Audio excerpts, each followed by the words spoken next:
सभी को प्रणाम, सभी का बहुत बहुत धन्यवाद। सब लोग आए हैं और मैं बहुत फॉर्मेलिटी में न जाके डायरेक्ट अपनी बात को कहती हूँ। आप सब जानते हैं बहुत अच्छे से, तन से भी जानते हैं, मन से भी जानते हैं कि बहन जी कैसी हैं, सब वाकिफ हैं, कोई ऐसा अनभिज्ञ इसमें है नहीं। लेकिन जो भी ये काम हो रहा है, बाकी में कोई ऐसी दिव्य सत्ता है जो करा रही है। श्रीदेवी का कोई बस नहीं, घर नहीं चलता ये तो संस्था है और 35 साल से चले जा रही है और बड़े डंके की चोट से चल रही है। कभी किसी की, क्योंकि जैसा नेचर है ना, मनवार नहीं करना और सबको कहना कि तेरा मन हो तो आ जाइयो, ना तो मैं आइयो बैठ जाती काल में। और सबने ऐसे कर करके देखा भी, लेकिन कभी कोई कार्यक्रम फेल ही नहीं हुआ। वो सत्ता जिससे काम चाहती है उससे करा देती है। और इस सत्ता ने 85 में अपने से जोड़ा हमें, और वो मेरे पति गुरु रहे मेरे। जैसे शादी के बाद घूमने जाते हैं, 84 में हमारी शादी हुई, 85 में हम घूमने गए तो सबसे पहले हम शांति को ब्रह्मचर्य गए। गुरुदेव को एक दिन भी नहीं देखा, 90 तक वो जिए लेकिन ना नहीं देखा। और परम वंदनीय माता जी को देखा, उनसे ही दीक्षा हुई, लेकिन इतनी शक्ति का संचार हुआ कि एक भूत सवार हो गया। पति भी हर समय परेशान ही रहते थे, कहते थे शादी क्यों की, तू हर समय ना गुरुदेव के काम की और इसकी चर्चा करती रहती है। नहीं, मुझे मकान नहीं चाहिए, मुझे तो ऐसा स्थान चाहिए जहाँ पर सब लोग बैठ करके ना हम गुरु का काम करें। और ये कभी वृक्ष था कि मन में विचार आया और वो साक्षात हो गया। और कैसे हो गया कि लोग देखते ही रह गए। तो ये आप लोगों के सामने है। और अभी नहीं, चलो ये तो पुरानी हो गई संस्था, लेकिन पार्क तो अभी 2017 में बना ना। वो भगवती वाटिका कैसे बन गई? लोग तो हाथ जोड़ जोड़ के आए कि बहन जी यहाँ सांप पल गए, इनको हटाइए आप। बहन जी की क्या हिम्मत थी कि सांपों को हटा देती, लेकिन वो एक वाटिका में परिणत हो गई। और सब लोगों ने कितना जोर लगाया कि एक वाटिका हट जाए, लेकिन जिसकी डोर सच्ची है ना, उसका फिर उससे संबंध हो जाता है। और वहाँ लखनऊ तक के HOD का फोन आ गया कि वो श्रीदेवी जी के हाथ में चाबी सौंप दो और वो तो उन्हीं पर रहेगी। तो भाई मेरी कोई औकात नहीं है, मैंने कभी अपने बच्चों का होमवर्क नहीं कराया। तुमने देखा भाई 35 साल हो गए, 28 साल की उम्र थी तब इसको बनाया था। रातों दिन इसकी तराई करना, ये करना, बहनों को पढ़ाना, ये करना। और ना बच्चे, आप देखते हो बच्चे कहाँ पहुंच गए। मैं तो कहीं हूँ भी नहीं, CA LLB और उधर मैनेजर और ये सब बच्चे अपने आप अपने पैरों पर।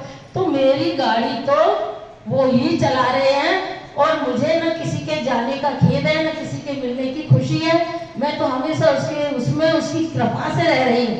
और ना वो इतनी शक्ति दे देता है, ठीक कहा भारद्वाज भाई ने, कि वो सोने नहीं देते हैं। यहाँ पर झाड़ू लगानी है, यहाँ पोछा लगाना है, ये करना है। और ऐसी शक्ति भर दी कि लंबे टाइम से पार्क नहीं ठीक हो पा रहा था, आज 12 बजे तक पार्क को भी काफी कुछ ठीक कर दिया।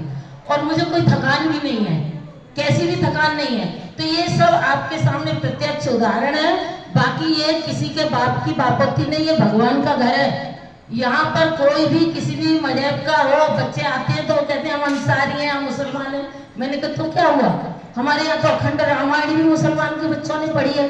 हमने कभी कोई भेदभाव नहीं किया, चाहे वो योग की शिक्षा हो, चाहे वो निर्माण योजना की शिक्षा हो, चाहे हवन हो, सब कुछ यहाँ पर निःशुल्क रहा है। और ऐसे ऐसे भामाशाह बैठे हुए हैं, यहाँ पर कोई किसी का प्रपत्र भी नहीं लगा रहता कि कितनी सामग्री किसने दी, कितना घी किसने दिया, कौन कितने पैसे देता है, किसी को नहीं पता है कौन देता है। लेकिन यहाँ पर कभी भी आर्थिक संकट ही नहीं आया।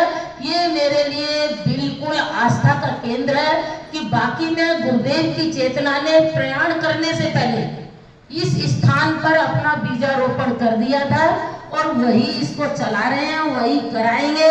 सभी बहनों से मेरी करबद्ध प्रार्थना है। मैं तो साहित्य पढ़ने के लिए भी नहीं कहती, मैं बड़े भाई से भी अनुनय विनय करती हूँ कि रात को सोने जाने से पहले आप एक संगीत जरूर शांति कुंज का पढ़ करके हस्बैंड वाइफ तब सोया करें। उससे विचारों की तरंगें बदलती हैं। मेरा जीवन केवल एक संगीत ने बदल दिया था कि निकम्मे प्रचलन बदलेंगे, धरा को स्वर्ग बनाएंगे। ये संगीत मेरे माइंड में चल रहा था और तब तक ये संस्था भी नहीं बनी थी। 88 की बात है कि यहाँ पर तांत्रिक आया हुआ था, शायद पुराना कोई हो तो जानता हो। और उस तांत्रिक ने इतना तांडव नृत्य कर रखा था, किसी के घर में खून, किसी के घर में हड्डियां, और सारे लोग डर के मारे सब उन्हीं को ना हाथ जोड़ के उसी के यहाँ पूजा करते थे। मेरे पति भी लालच में आए और मेरी नंदू के साथ ना उसके घर आए। मेरे को बड़ा गुस्सा आया। मैंने कहा है हम तो गायत्री मंत्र करते हैं, तांत्रिक के घर क्या मांगने के लिए गए हैं? और पता नहीं कौन सवाल था, मैंने आके ना उसको कहा, और निकम्मे, बैंक की नौकरी छोड़ के इस तांत्रिक के चक्कर में बैठा हुआ है तू? क्या करना चाहता है? चल बैंक चल, ये क्या करेगा तांत्रिक तेरा? अरे मेरी नंद को लगा और निकम्मे खानदान की क्या बोल रही है अपने पति को। मैंने कहा निकम्मे खानदान की नहीं हूँ, मेरे गुरु ने कहा है निकम्मे प्रचलन बदलेंगे, धरा को स्वर्ग बनाएंगे। तो वो तांत्रिक बोला तेरी हड्डी पसली सब एक हो जाएगी। मैंने कहा अरे हड्डी पसली तो तेरी एक होगी, मेरी कैसे होगी? यहाँ तो गायत्री का प्रचार प्रसार होगा। अब प्रचार प्रसार कैसे होगा? तो मैंने कहा देख अब तेरे को पता चलेगा। भगवान जाने वो क्या माया थी, तब तक ये संस्था भी नहीं बनी। 88 2 साल पहले ये अनाउंस करवा दिया और घर जाके मैं सोच में पड़ गई कि गायत्री का प्रचार प्रसार कैसे होगा। रात को उसका ऐसा एक्सीडेंट हुआ, अंदर से इतना भयभीत हो गया। वो घर सबको पता है इस चीज का, मैंने बताया। रातों रात ट्रक लाके और वो इस स्थान को छोड़ के चला गया। उधर आर्य समाज में मेरा झगड़ा हुआ और उन्होंने कहा कि आप यहाँ कुंती की बात क्यों करती हो, आप यहाँ पर मर्यादा पुरुषोत्तम राम की बात क्यों करती हो, आप जानती नहीं हो कि आर्य समाज की दीवार है। मुझे बड़ा क्रोध आया और क्रोध क्या मन्नी आया। मैंने कहा जब हम यज्ञ करते हैं तो मन्नी असली मन्नी हुई थे, वैदिक ऋचा ऐसा बोलती है। तो ये तुम शास्त्र नीत बात नहीं कर रहे हो, मैं कोई यहाँ पर यज्ञ नहीं करा रही जो उसमें मैंने राम की सीता की आहुति दे दी। ये तो एक पाठशाला है और पाठशाला का सिलेबस में किसी से भी उदाहरण दे सकती हूँ। इस बात पर नाराजी होकर मैंने चाबी फेंक के मार दी प्रधान जी को। मैंने कहा रखो अपनी धर्मशाला, महर्षि दयानंद जी का आशीर्वाद होगा तो दूसरी जगह ये अग्नि प्रज्वलित हो जाएगी। बस उसी जिद्द से यहाँ आकर के इस प्लॉट को सबने कहा यहाँ तो बहुत गंदा था, जो लोग पुराने हों वो जानते हैं। कितने ट्रक यहाँ पर मिट्टी डाली, सब लोगों के सीवर बंद हो जाते थे तो यहाँ लैट्रिन करने के लिए लोग आते थे। लेकिन सबने कहा आप तो इतना अच्छा काम करती हैं, योग कराती हैं, आप यज्ञ कराती हैं, आप इसको बनाइए। आओ गिनाना ताओ, और किसी से कुछ पूछा भी नहीं, मन गढ़ंत इसको बनवाना शुरू कर दिया। और देखते देखते इतना अच्छा बन गया, कोई इसमें आर्किटेक्ट नहीं लगा है, किसी की कोई सलाह नहीं लगी है, यहाँ से नींव खोद दे वहां से नींव खोद दे, ये बन गया। और इसको रोकने वाली कोई सत्ता आज तक पैदा ही नहीं हुई। जो कोई भी आया नतमस्तक कि भाई जो जीडीए वाले आ रहे हैं, यहाँ तो इतने अच्छे वैद्य जी, राष्ट्रपति के वैद्य बैठ रहे हैं, हमें टोकन बांटने पड़ते थे, बिना टोकन के हम व्यवस्था नहीं बिठा पाते थे। लेकिन कुछ महाकाल का चक्र ऐसा चला कि परिवर्तन के बिना न होता विभीषिका का नाश, और मूर्धन्य जागो और उसे रही न कोई आस। कि यहाँ पर जो भाई संभालने वाला था वो भी चल बसा दुनिया से, बिना उम्र के चला गया। पति को भी अचानक ऐसे चक्रवात ने लिया, वो भी चले गए। तो मैंने बहुत ढोंग किया, मैं किसी के सामने बिल्कुल आंसू नहीं गिराया, लेकिन ढोंग करती थी, मैं अकेले अकेले में बहुत रोती थी। मगर अब 5 साल हो गए तो मेरे अंदर एक आत्मबल जागा और मैंने कहा कोई नहीं, परिवर्तन हुआ है, केवल पति कहीं नहीं गए हैं, उसकी सूक्ष्म स्थिति मेरे साथ है, भाई भी कहीं नहीं गया है। और मैं उस आत्मबल के सहारे आगे बढ़ी। और ये जितने भी लोग बैठे हैं ना, ये हृदय से मेरे को प्यार करते हैं। मैंने किसी को भी कभी डांटा होगा, कुछ भी कहा होगा, यहाँ तक है कि मेरे पिता की उम्र वाले भी हैं, मैंने उन पर भी हाथ उठाया है। कई बार मेरा रौद्र रूप बड़ा भयंकर होता है और मैंने कह दिया इस परिसर के अंदर कोई भी अपशब्द नहीं बोल सकता है। किन्हीं कारणवश किसी ने अपशब्द बोले तो तुरंत गाल पर रसीद काटे। मैंने कभी किसी का भय नहीं करा कि इसके 4 बच्चे हैं या धन्ना सेठ है, कितनी बड़ी कोठी से आता है, ये कुछ भी नहीं। तो ये सब किसका देन था?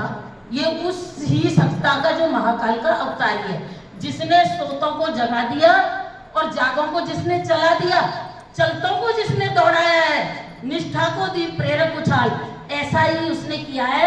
इन्हीं शब्दों के साथ बाकी अब बस मेरी प्रार्थना ये है, यहाँ पर कोई भी कार्यक्रम हो, यहाँ का संगीत भी हटके है। मैं कितनी बार बोलती हूँ कि शिव जी पर लांछन मत लगाओ कि वो भांग पीते थे कि ये करते थे, सब कुछ आप देखते हो यहाँ पर बिल्कुल हटके है। मैं कितनी बार कहती हूँ कि आप इसमें ना मनोहार न करें कि हनुमान जी का गीत छूट गया कि राम का छूट गया, केवल उनके पद चिन्हों पर चलने का प्रयास करें। रामायण पर्याप्त न पढ़ना, उस ढांचे में ढलना होगा। चले राम के पद चिन्हों पर, अब इतिहास बदलना होगा। तो आइए, आज नहीं तो कल सबको शांति कुंज की छाया में और इस ज्ञान गंगोत्री को हमें आगे ले जाना होगा। नारी शक्ति जागेगी। कितनी बार लोगों को मैं कहती हूँ, एक नारी सब पे भारी। अगर कोई यहाँ कुछ लेके आता है तो सीधे कह देती हूँ, एक नारी सब पे भारी। आप कोई नहीं कुछ बिगाड़ सकते, क्योंकि उस परम सत्ता से इसका रिश्ता जुड़ा हुआ है। और आज उसका साक्षात्कार हो गया शबरी की तरह। अभी तक जड़िया जी आए, इतने सब आए, धर्मवीर आनंद जी भी आए, सब कहते थे जीडीए की जगह बना ली है, किसी दिन अपनी कोठी बना लोगे, ये कर लोगे, वो कर लोगे। मैंने कहा मैं हनुमान नहीं हूँ जो हृदय को फाड़ करके दिखा दूं। ये गुरुदेव का घर है, गुरुदेव का घर रहेगा। और यहाँ पर जितने भी त्रय तापों से त्रसित लोग आएंगे, उन सबको यहाँ पर अमृतवत छाया मिलेगी, ऐसा हमारा सत संकल्प है। और इस संकल्प को हम आगे ले जाएंगे। हमारा सत्संकल्प पूर्ण हो, पूर्ण हो, पूर्ण हो। इन्हीं शब्दों के साथ समय की मर्यादा को देखते हुए विराम। ओम शांति, ओम शांति, ओम शांति।